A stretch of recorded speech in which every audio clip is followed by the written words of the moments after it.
OpenAI launches AI browser Atlas in latest challenge to Google. OpenAI launches AI browser Atlas in latest challenge to Google. What does this mean? Who should be worried? Why did shares of Alphabet fall yesterday? Motley Fool. So let me read this, and then, Rob, I think you got a couple clips on this that we'll get to. OpenAI on Tuesday unveiled ChatGPT Atlas, a long-anticipated artificial intelligence powered, and by the way, we're going to show it to you right now as well what it looks like, powered web browser built around this popular chatbot in a direct challenge to Google Chrome dominance. The launch marks OpenAI's latest move to capitalize on 800 million, you ready? Weekly active ChatGPT users. Guys, let me say that number again. 800 million. You know what that means? A tenth of the world uses ChatGPT. That's what that means. And imagine, of the tenth of the world, how many are above 80? How many are under, 15 years old? Everybody up in the club using ChatGPT right now. And nobody not using this thing here right now. Yeah. United States.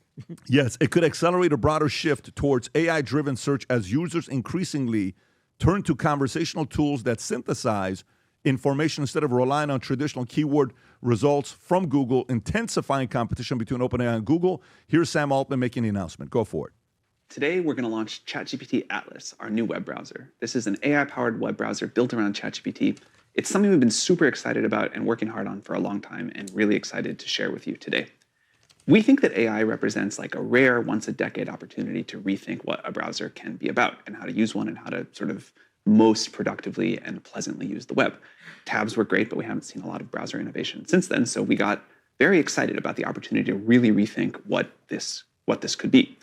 And in the same way that for the previous way people use the internet, the URL bar of a browser and the search box were a great analog, the way that we hope people will use the internet in the future, and that we're starting to see, is that the chat experience and a web browser can be a great analog. So we got to work designing a browser based around this kind of experience. The browser is already where a ton of work and sort of life happens. And we think that by having ChatGPT be sort of a core way to help you use that you can chat with a page, you can use ChatGPT to find Pretty stuff. Crazy, Rob. If you want to pause it there. So when they made this announcement, we'll show it to you in a minute. Google's share fall despite a strong day in the broader market. So the market did well. However, shares of Alphabet, a.k.a. Google, traded roughly 2.8% lower. The move after ChatGPT's parent company, OpenAI, teased the launch of its artificial intelligence ChatGPT Atlas earlier today. Rob, is that the clip you have of price dropping because the announcement? Go for it. Well, we've got a news alert on OpenAI. Mackenzie Sagalos has that story. Matt. Hey there, John. So OpenAI is announcing live right now that it is launching ChatGPT Atlas, an AI-powered web browser. And we've known that Sam Altman wanted to take on Google Chrome, and now he is. So OpenAI wants to be your front door to the internet, and if they own the browser, they can theoretically cut Google out entirely. This is OpenAI's first full browser product. In January, it debuted a browser-based agent called Operator, but that was just a demo. Atlas, it is standalone, and it's launching globally today on macOS, Windows, iOS, and Android coming soon. As designed, John, Atlas goes head-to-head with both Google and Perplexity, who are already battling it out for AI browser dominance. Earlier this month, Perplexity released its free Comet browser designed to act like a personal assistant, search, shop, organize tabs, even draft emails. And of course, Google has been ramping up Gemini, integrating it directly into Chrome since September to help users navigate tabs, understand pages. There. Okay, Rob, can you show us what it looks like? If you want to just go to ChatGPT and show us what it looks like, the Atlas. So I think you just did it. So that's what it looks like. Yep. Okay, can you just play around with it and let's just see what we know. Just do anything and let's see if it's anything different than what Google does. What is the latest on the government shutdown? Yeah. Okay, great. Oh, so it's like a ChatGPT. Oh, got it. So first the stories come up.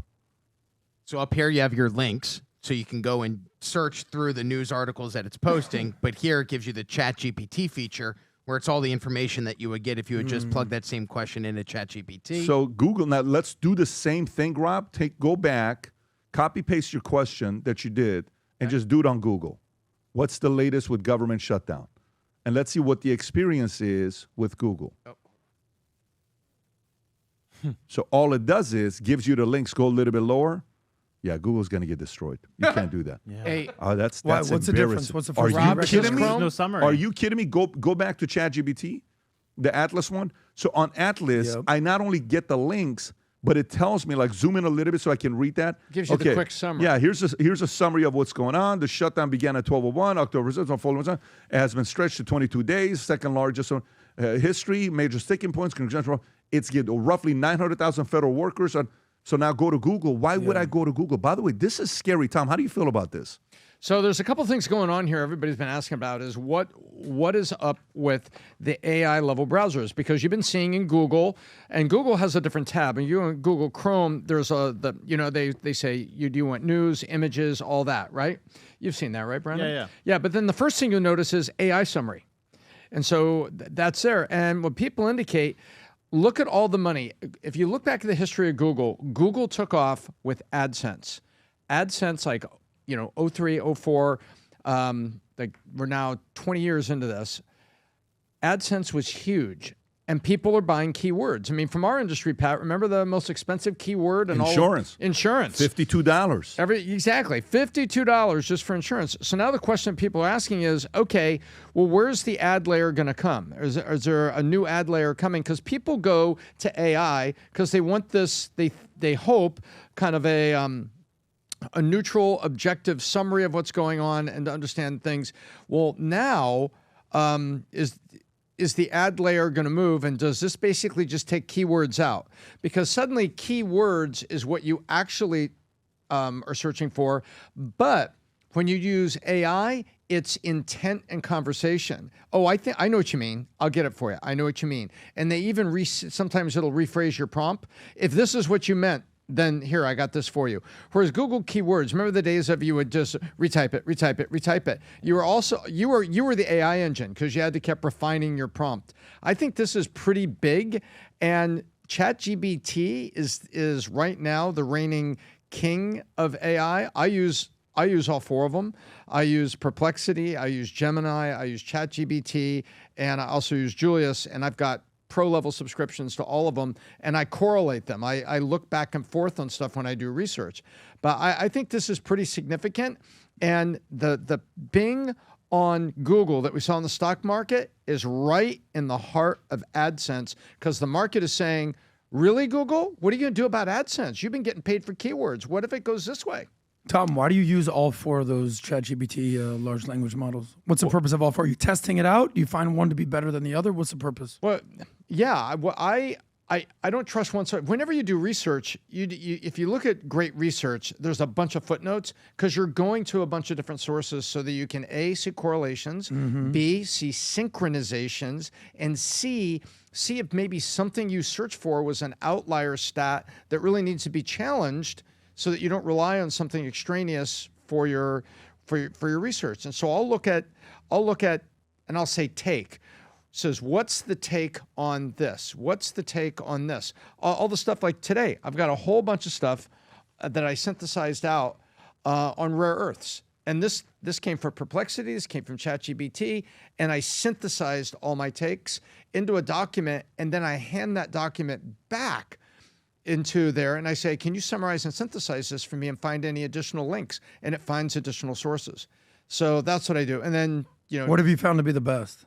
I don't think there is a best. They're all very different. Perplexity goes out there and seems to get more links faster. And there's like a real plethora of links visible. Now, that may be the same thing ChatGPT is doing, but they're not telling you where all of it comes from. Who owns Perplexity? Perplexity is Perplexity. It's just okay, but Gemini is Google, ChatGPT is OpenAI. Yeah. Okay, gotcha. Brandon, what are you thinking here? Grok is X. So remember that media chart I showed you the other day where it showed from 2020 to 2025 how streaming and cable changed? It went from cable had like 50% market share 5 years ago, than today it's like under 15%. So I think that Google and ChatGPT is streaming and cable. Like, I mean, it's just a superior product, and I don't think there's anything they can do about it. Google dropped below 90% of the search engine market share for the first time in 10 years. And I just can't see a way in which like the task that people used to do on Google is going to be isn't going to be better on ChatGPT, because people want a quick summary. ChatGPT is doing audio now, so you could literally ask a question via audio, listen to it via audio, get exactly what you want, instead of having to go through like research documents and like news articles and stuff. I mean, This is what you were talking about, Yeah. which is concerning. What's going to happen to It Google? could kill them. Like, Yeah. imagine losing 25% of their revenue in the next 3 years. Can you tell the audience what this means, Yeah, Brandon? So 57% of their Google's revenue comes from search results, like from That's searching something online. $46 That's billion. AdSense. Yeah. AdSense. Yeah, and 8.1 billion comes from YouTube.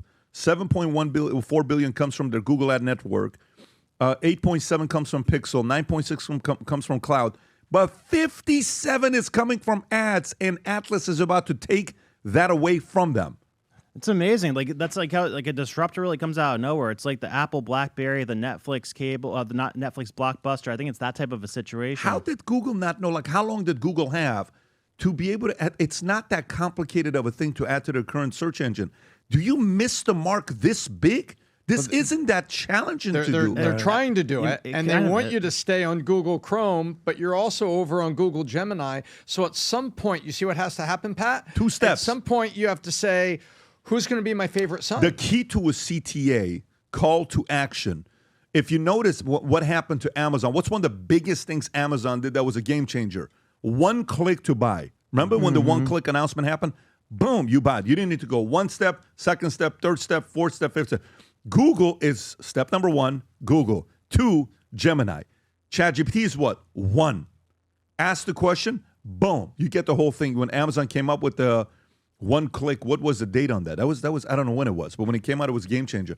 Adam, how do you process this? This isn't your space, but how do you process this yourself? Well, it is my space because I do Google things from time to time. And now, it's synonymous. Hey, just Google it. Hey, order an Uber. Hey, do you have a Q-tip? These are brands. These aren't actually things that you do. So we need to understand this. The world has changed so fast. 25 years ago, I remember 2000, it was literally a competition between Google, when it wasn't a verb at that point, and Yahoo. Yahoo was bigger than Google. Where's Yahoo now? Like, try getting onto a Yahoo page at this point. And I remember being like, just Yahoo it. They're like, dude, it's all about Google these days. I'm like, what?